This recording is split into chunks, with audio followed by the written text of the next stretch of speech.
कहते हैं कि दिल से निकली हर दुआ कबूल होती है। तो मेरी प्यारी सी यूट्यूब फैमिली, मेरी यही दुआ है कि आप हमेशा खुश रहें और कभी परेशान ना हो। तो अस्सलाम वालेकुम मेरी प्यारी सी यूट्यूब फैमिली, आप कैसे हैं?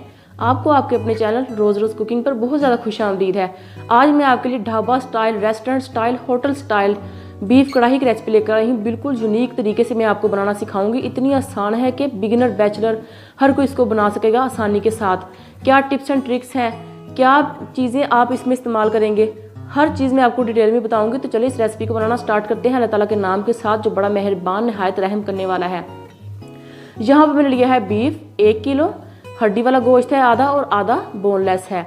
तो इसको मैंने अच्छी तरह से धो लिया है और धोकर इसको हम एक बाउल में शिफ्ट कर लेंगे। और शिफ्ट करने के बाद हमने क्या करना है, एक पतीला लेना है और पतीले में इसको शिफ्ट कर देना है। पहले हम इसको बॉईल करेंगे तकरीबन 90% तक। और अब हम इसमें डालेंगे 2 प्याज मीडियम साइज़ के, अदरक लहसुन का पेस्ट जाएगा 1 टेबल स्पून। जो बीफ कढ़ाई होती है वो अदरक लहसुन पेस्ट के बगैर अधूरी होती है, क्योंकि इसने गोश्त की स्मेल को दूर करना होता है। 1 टीस्पून नमक जाएगा और 4 कप पानी के जाएंगे। हमेशा जो 1 किलो गोश्त होता है उसमें 1 टीस्पून नमक जाता है, क्योंकि ये बीफ है, बड़ा गोश्त है, तो इसमें नमक जो है वो पहले से ही होता है। तो इसमें हम 1 टीस्पून नमक डालेंगे। अभी हम इसको बॉईल करेंगे तब तक जब तक कि गोश्त 90% तक गल ना जाए।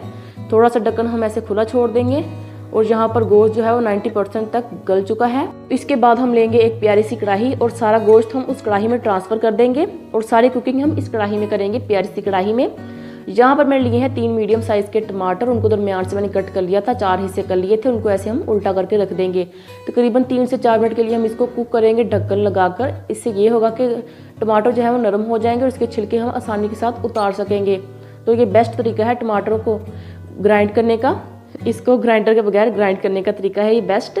तो टमाटर नरम हो चुके हैं, छिलके हम उतार लेते हैं और इसको हम अच्छी तरह से पीस लेंगे चमचे की मदद से गोश्त के साथ। बड़ी आसानी के साथ ये मैश हो जाएंगे, स्मोश हो जाएंगे गोश्त के साथ। तो यहाँ पर हम इसकी बुनाई कर लेंगे तकरीबन 5 मिनट के लिए, मीडियम टू लो फ्लेम पर। 5 मिनट हो चुके हैं, बुनाई अच्छी तरीके से हो चुकी है। अब हम इसमें डालेंगे 1 छोटा चम्मच लाल मिर्च का पाउडर और आधा कप तेल।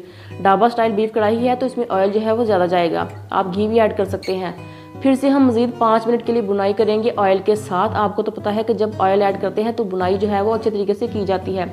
बुनाई यहाँ पर हो चुकी है, मज़ीद हम इसकी बुनाई कर लेते हैं और ज़्यादा, क्योंकि आपको तो पता है कि बुनाई बुनाई बुनाई, जी हाँ। तो अब हम इसमें डालेंगे 1 कप दही। आप चाहें तो 1.5 कप के करीब भी दही जो है वो ऐड कर सकते हैं।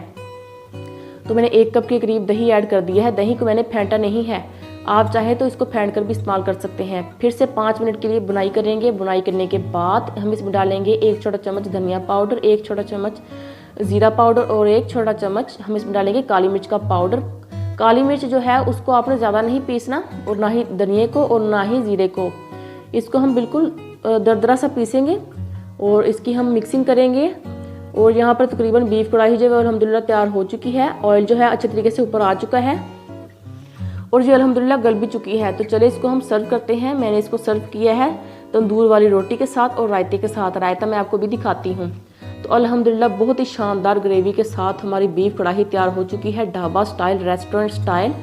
तो उम्मीद करती हूँ कि आप इस रेसिपी को ज़रूर ट्राई करेंगे। तो यहाँ पर हम थोड़ा सा धनिया डाल देंगे, हरी मिर्चें डाल देंगे लंबी लंबी कटी हुई, और यहाँ पर थोड़ा सा अदरक है।